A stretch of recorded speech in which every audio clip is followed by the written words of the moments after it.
Hello, my name is Craig Clafter, and I'm speaking to you today from Cornell University's White Library. I've developed this channel to help international students make well-informed decisions in choosing to study abroad. I hope you find this video useful. This video focuses on how to assess your candidacy for graduate or professional school admission. I will be discussing why assess your candidacy, the criteria the institution uses, assessing your attributes, determining the institution's profile of accepted students, comparing yourself to the profile, and strategies you should adopt. Correctly assessing your candidacy for an institution of higher education is important, for most of them charge application fees, and wasting money is never a wise thing to do. Applying to an institution where you have no chance of being admitted, or to many institutions where it would be easy to be admitted, would be a waste of time. It's better to be strategic, and that depends on knowing your chances of gaining admission. American institutions of higher education typically evaluate applicants for graduate and graduate professional programs as follows: record of previous study, standardized test scores, references, and essays. Some programs use additional criteria.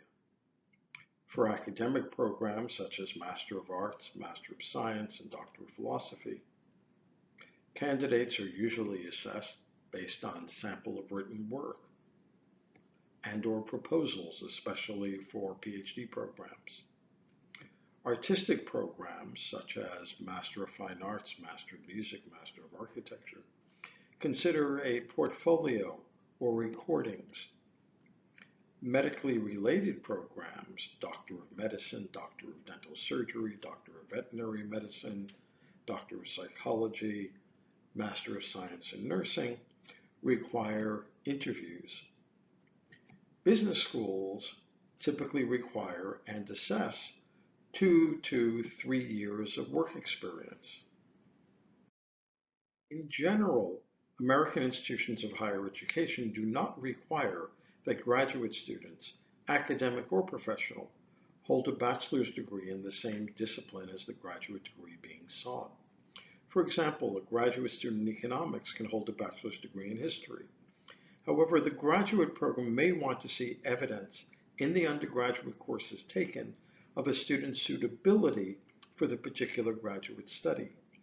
In the health-related professional programs, for example, prerequisite courses are required to be eligible for admission.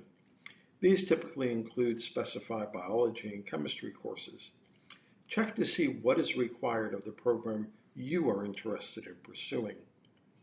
Graduate programs will consider the overall undergraduate GPA and overall graduate GPA, if earned, of candidates for admission, but also the grades earned in any courses taken in the discipline of the proposed graduate degree.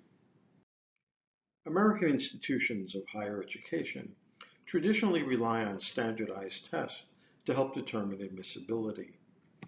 The tests for admissions include graduate record examinations, medical college admissions test, law school admission test, graduate management admissions test, dental admissions testing, pharmacy college admission test, and optometry admission testing. There are 3 standardized tests of English language proficiency used in the United States. They are Test of English as a Foreign Language, or TOEFL, International English Language Testing System, or IELTS, and Pearson Test of English Academic, also known as PTE. To assess your attributes, consider your undergraduate and graduate if taking GPA, your curriculum to see if you fulfilled prerequisite requirements, standardized test scores, your English language proficiency score, any work experience that you have that may be required of the particular graduate program. American institutions of higher education provide profiles of past admitted students. Graduate and graduate professional admission profiles generally include average undergraduate GPA, average standardized test scores, and minimum English language proficiency score required. Define profiles, search, graduate admissions profile, or medical school admissions profile, or MBA admissions profile, and on and on and on, for whatever program you're interested in from an institution's homepage. However, keep in mind not all institutions of higher education publish graduate or graduate professional admissions profiles. If you can't find it, ask. They may volunteer it. Allow me to offer a few examples. This is Johns Hopkins University in Baltimore, Maryland. It offers a profile of Master of Arts in Global Risk students. Previously, its average GPA was 3.25. Average GRE verbal score between 161 and 162. Average GRE quantitative score between 154 and 156. Its TOEFL IBT minimum is 100 or IELTS 7.0. And the average admitted student had 2 years of work experience. The University of California at Berkeley offers a profile of students admitted to its PhD in economics. They look for your GPA in your major only, where they want to see a 3.8 or higher. They look for a quantitative GRE score of 165 or higher. They want to see upper-level mathematical coursework and advanced undergraduate or graduate level coursework in economics. Their minimum TOEFL IBT score is 90 or IELTS 7.0. Tulane University School of Medicine in New Orleans, Louisiana, offers a profile of admitted medical students. Their average GPA was 3.52, average MCAT score 509, and their minimum TOEFL is 90 or IELTS 7.0. Comparing yourself to the profile is the next step. Let's choose a sample admission profile. For this particular program, the average GPA was 3.5, GRE verbal score between 165 and 170, average GRE quantitative score between 165 and 170, and the minimum TOEFL IBT was 100 or IELTS 7.0. Now let's assume a student with a 3.5 GPA, precisely the average. GRE verbal score of 167, again, precisely the average.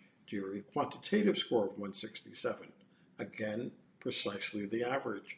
And a TOEFL score in excess of 100, the minimum required.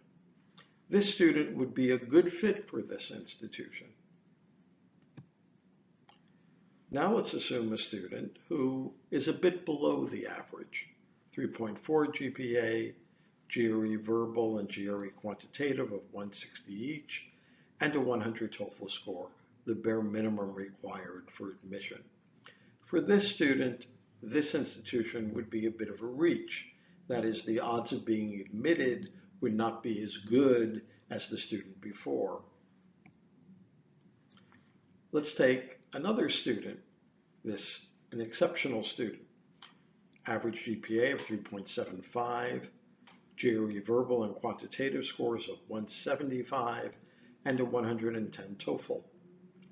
This student, compared to the average sample, would be an exceptional student, and therefore would look at the institution as a safety. Pretty sure bet that this student would be admitted.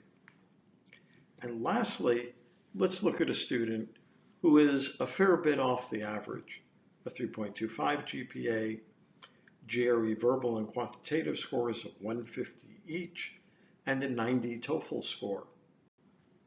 below the minimum required for admission. This student is not likely to be accepted. Your best strategy should be to apply to institutions that are a good fit, a reach, and a safety. I recommend applying to one of each if your finances are limited. If you have more finances available, you can look to apply to two of each category. And if money is not a consideration, the maximum I would recommend is applying to three of each category. Keep in mind, the chances of securing a scholarship increase the better an applicant's candidacy. A student whose GPA and standardized test scores are in the top 10% of admitted students is much more likely to be awarded a scholarship. Generally, attend the best institution admitted to that you can afford. The key exception is for PhD programs. Most American research universities and institutes of technology fully fund better PhD candidates. These are the students most likely to complete the program and find employment afterwards. If you are not offered full funding, I advise you to reconsider whether this is the right choice for you. If you found this video useful, please indicate that you liked it and subscribe to my channel. Thank you.